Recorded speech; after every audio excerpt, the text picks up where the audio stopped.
Hi friends, இப்போ வந்து கத்திரிக்காய் கடையில் எப்படி பண்ணலான்றதை சிம்பிளாக நான் உங்களுக்கு சொல்லித்தரேன். இப்போ வந்து இதில் வந்து ஒரு பெரிய வெங்காயம் எடுத்துக்கலாம். நான் வந்து ஒரு 2 பேர் சாப்பிட்ற அளவுக்கு தான் நான் சொல்கிறேன். நீங்கள் வந்து அடுத்தடுத்த அளவுகளும் எடுத்துக்கலாம். அதுக்கு வந்து ஒரு மீடியம் சைஸில் 2 கத்திரிக்காய் எடுத்து வச்சுருக்கேன். ஒரு பச்சை மிளகாய், ஒரே ஒரு வத்தல், இது மட்டும் நான் போட்டிருக்கேன். உருளைக்கிழங்கு இருந்தால் நீங்கள் போட்டுக்கோங்க. என்கிட்ட ரொம்ப பெருசாக இருக்குது, அதனால் நான் அதை போடலை. இது கூட வந்து பார்த்திங்கன்னா கொஞ்சமாக மஞ்சள் தூள் ஆட் பண்ணிக்கோங்க. இது கூட பார்த்திங்கன்னா கொஞ்சமாக வந்து சாம்பார் பொடி ஆட் பண்ணிக்கிறேன்.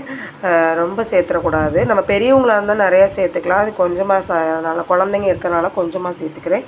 இதை வந்து நல்லா நம்ம க்ளோஸ் பண்ணிவிட்டு ஒரு 3 விசில் வச்சு வேக விட்டு பாருங்கள். நல்லா வெந்துடும். அடுத்து சொல்கிறேன் என்னன்றதை. அதே மாதிரி தண்ணியோட அளவு பார்த்திங்கன்னா இந்த லெவலுக்கு வச்சுக்கோங்க. கரெக்டாக முங்குற அளவுக்கு. நிறைய தண்ணியாக இருந்தாலும் சாப்பிட்றதுக்கு நல்லா இருக்காது. இந்த லெவலே வச்சுக்கோங்க. இப்போ நல்லா விசில் வந்ததும் நான் வந்து நல்லா ப்ரெஷர் அடங்கியதும் நம்ம வந்து இப்போ வந்து தேவையான அளவு உப்பு ஆட் பண்ணிக்கலாம். உப்பை ஆட் பண்ணிவிட்டு நம்ம வந்து தண்ணியோடு சேர்த்து தனியாக எதுவும் எடுத்து வைக்க வேணாம். ரொம்ப தண்ணியாக இருந்துச்சுன்னா நீங்கள் தனியாக எடுத்து வச்சுருங்க. இப்போ அந்த லெவலுக்கு தண்ணி கரெக்டாக தான் இருக்குது. இதை வந்து நம்ம வந்து இந்த மாதிரி மேஷரோ இல்லை மத்து வச்சுருந்திங்கன்னா மற்ற வச்சு நல்லா கடைஞ்சி எடுக்கணும். இப்போ கடைஞ்சிட்டு நான் உங்ககிட்ட காட்டுறேன் ஃப்ரெண்ட்ஸ்.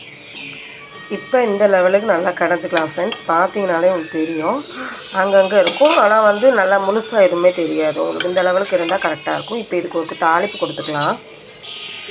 இப்போ ஒரு தாளிப்பு கரண்டியில் நம்ம வந்து தேவையான அளவு எண்ணெய் ஊற்றி இதில் வந்து கொஞ்சமாக கடுகு, உளுத்தம்பருப்பு, சீரகம் கொஞ்சோண்டு போட்டுக்கிட்டு நல்லா அது பொரியட்டும்.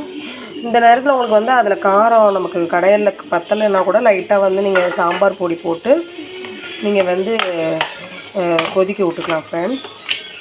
டேஸ்ட் வந்து கரெக்டாக வந்துடும் உங்களுக்கு.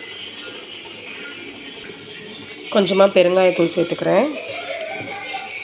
இதெல்லாம் பொரிஞ்சிருச்சு. தேவையான அளவு கருவேப்பிலை போட்டுக்கலாம். இப்போ இது நல்லாவே பொரிஞ்சிருச்சு. நம்ம வந்து இந்த கடையில் ஆட் பண்ணிக்கலாம். கடைசி வந்து கொத்தமல்லி போட்டுக்கோங்க ஃப்ரெண்ட்ஸ். இப்போ என்கிட்ட கொத்தமல்லி இல்லாதனால நான் ஆட் பண்ணல. கண்டிப்பாக கொத்தமல்லி சேர்த்துக்கோங்க. அப்போனா தான் கொஞ்சம் டேஸ்ட்டுமே நல்லாயிருக்கும். என்கிட்ட இப்போ இல்லை, அதனால நான் சேர்க்கலை.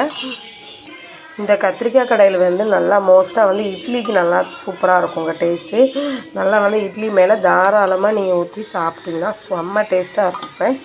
கண்டிப்பாக ட்ரை பண்ணி பார்த்துட்டு எப்படி இருக்குதுன்னு சொல்லுங்கள். இந்த வீடியோ உங்களுக்கு பிடிச்சிருந்துச்சுன்னா உங்கள் ஃப்ரெண்ட்ஸோடய ஷேர் பண்ணுங்கள். தேங்க்யூ. Bye bye.